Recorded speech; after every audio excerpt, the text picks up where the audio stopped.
Hi, this is Scott Garibay, and today we're going to talk about Dungeons & Dragons, and I'm going to talk about my recent Dungeons & Dragons physical table game running FLGS with the Iron Player, and featuring Legos, featuring Magic the Gathering, featuring everything I love about Dungeons & Dragons. And I want to kind of dig in and see where this all landed and explore what the Iron Player did in the campaign and what we can learn from this epic campaign. All right, okay, here we go. So I break down the story, right, which is the Waterdeep, um, the Dungeons and Dragons, and the story in this Dungeons and Dragons campaign is the Waterdeep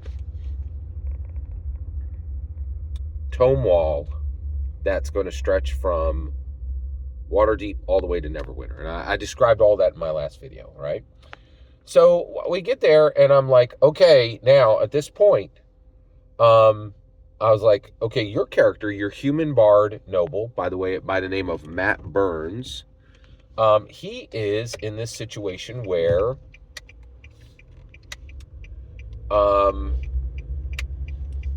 he is in this situation where, he's now in Waterdeep.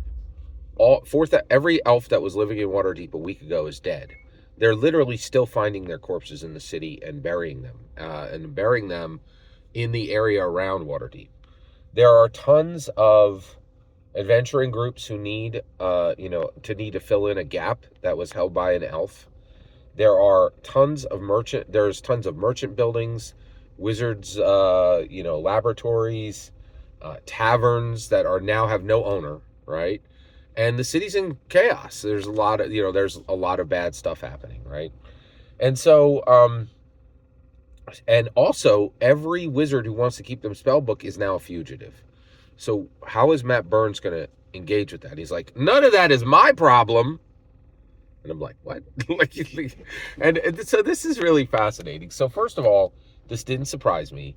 I've played with the Iron Player before, and his favorite activity in Dungeons & Dragons is saying, I don't care about the story you just set up. You can kick rocks with that. I'm going to go in the opposite direction and do what I want. And now the nice thing is we were running with no other players.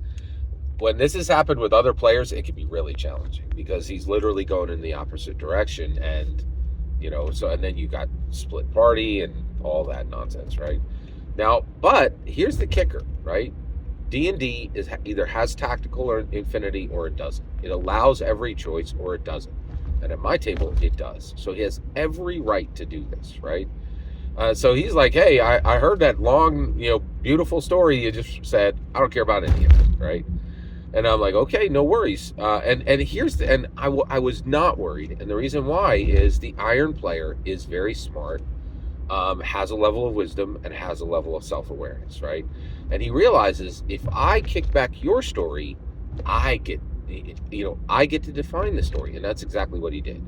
So first of all, this was fascinating, right? You don't really know what a Dragon Master wants until you sit at the table and see it. So I had busted out. So I had been given free reign to run Dungeons & Dragons the way I wanted, right?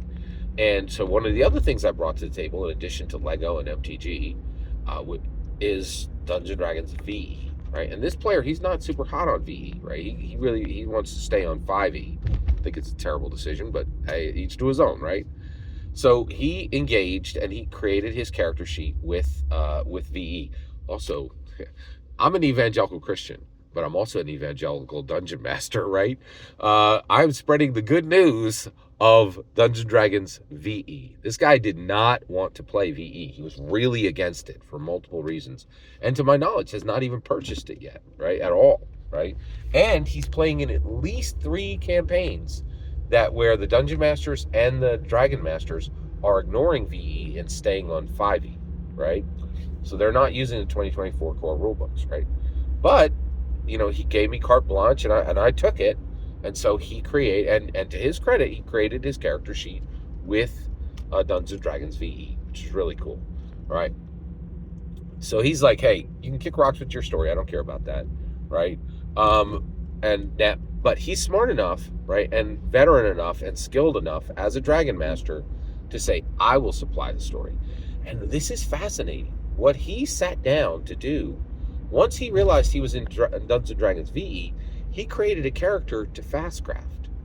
And the reason why is he is knowledgeable, and he hasn't picked up any of the books, right? But he heard, Dungeons and Dragons commentators talking about the new Fastcraft. So he built his character to Fastcraft, right? So he kicks back my story, and then he says, "Oh, hey, I know what I'm going to do. I'm going to go get some crafting material." And I'm like, "Okay, well, you can go buy the crafting material, or there's tons of, there's actually probably 24 elven merchants who just died and their buildings are sitting there empty," right? And he's like, "Bet, I'm going to go find one of those," right? So he finds one elf who died, and that elf owned 2 warehouses, one in the north side and one in the south side. In the north side, he had metals, all types of metals, valuable metals, and all the way down, rare valuable metals, all the way down to scrap metal. And then in the other warehouse, he had gems and textiles, right? So first thing is he makes his investigation roll, and human bard noble finds the warehouses. Okay.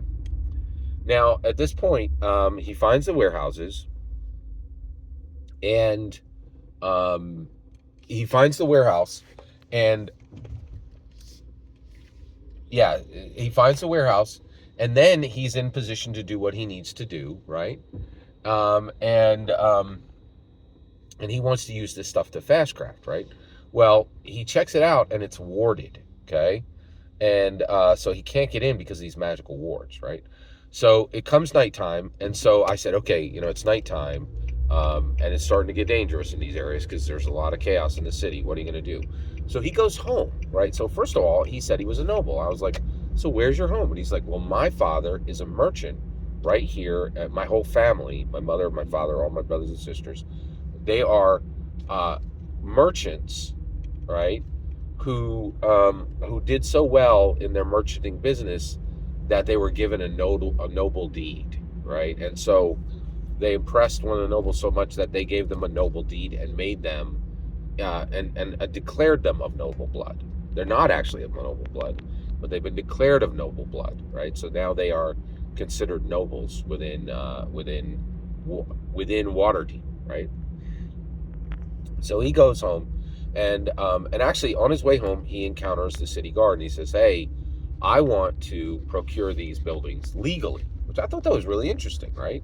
So, and they're like, "It's not a problem right now. You just go to you go to where the open lords and the mass lords meet, and you won't talk to them, but you can talk to their administrators, and you can buy any of these empty buildings right now for 100 gold down, right? Just put down 100 gold, and they'll give you the deed to these empty buildings, right?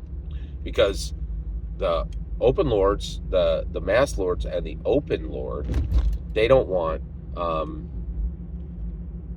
empty buildings. Nothing good happens in empty buildings. Dead bodies, contraband, fires, like nothing good happens in empty buildings. So they want people who are willing to go through the right channels, not just steal everything out, right? And so he goes home to his noble father, and he makes a persuasion check, and his father says, "Okay, I'm going to give you the gold. You need 200 gold, 100 for each building, but you need to come home twice a week for the next month and eat your mother's stew," right? Right. So he makes a trade, and then when his father gives him the gold, I actually rolled a 1d8, and it got a 7, and I gave him 700 gold, 100 gold for each pip on the die on the d8, and so he got 700 gold because his dad didn't even count the gold. He just pulled a pouch off his belt and gave it to him, right? Just like, there's what you need, whatever. So now he's got 700 gold, right? So the next day he goes to the admin, he buys the 2 places, right? And he buys the 2 excuse me. He buys the 2 facilities, right? So now he owns 2 warehouses that are magically warded that he can't get into because he can't get past the wards, right? So he goes to the one in the north, which is the one that has the rare metals and the scrap metal, right? It has metals all the way up from rare metals all the way down to scrap metal, right? Whole building is filled with metal, right? So he goes, and he knows this from the deed, right? And so he goes, back, and when he goes there, he's actually figuring, he's trying to think about how to get past the wards, and this wizard comes up to him and says, "Hey," and it's a gnome wizard. And he says, "Hey, I need your help, man. Like I'm trying to keep my,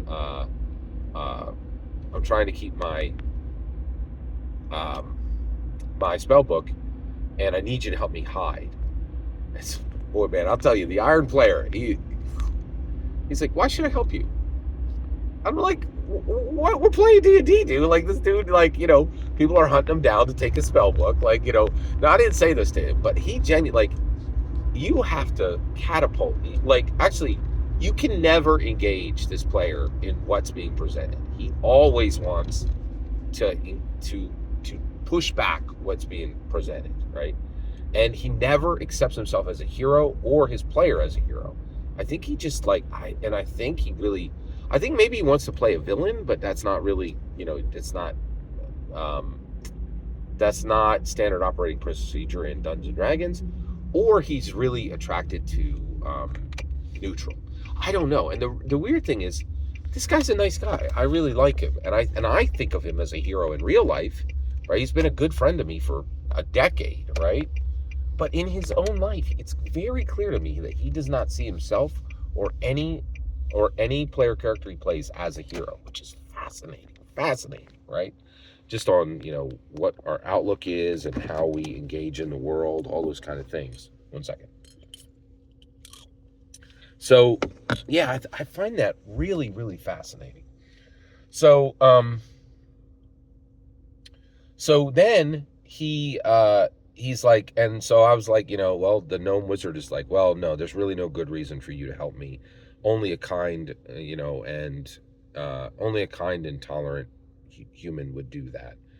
You're clearly not him. And just literally walks away, right? Like, just walks away into the distance. Like, and I'm like, oh my gosh, like, it's like, I can't, like, because when I'm in D&D, I want to help people, right? Like, it's literally free. It doesn't cost you anything. You would think you would want to experience that. But it really was shocking to me that he would, like, the player had no interest in helping a person, right? Like I don't get it. But I do find this guy fascinating, and I think as a person, he's a very good person. He is very kind, very tolerant. With his friends, he's amazing. Like, he's very, do anything for you. He's the kind of guy who would show up at, midnight in the park with a shovel. He's a good guy, right? But he doesn't, I don't think he believes that about himself, and he certainly doesn't project that onto his player characters. And so so we'll cut it off there. Thank you very much for letting me share this with you, and I'll let you know how this campaign continued. Every single word you just heard is my humble opinion on Dungeons & Dragons VE and on people who are heroes but don't think they are. The important part is when I get to hear your humble opinion. When you get in the comments and send your traffic. Please consider subscribing and have a fetch millennium.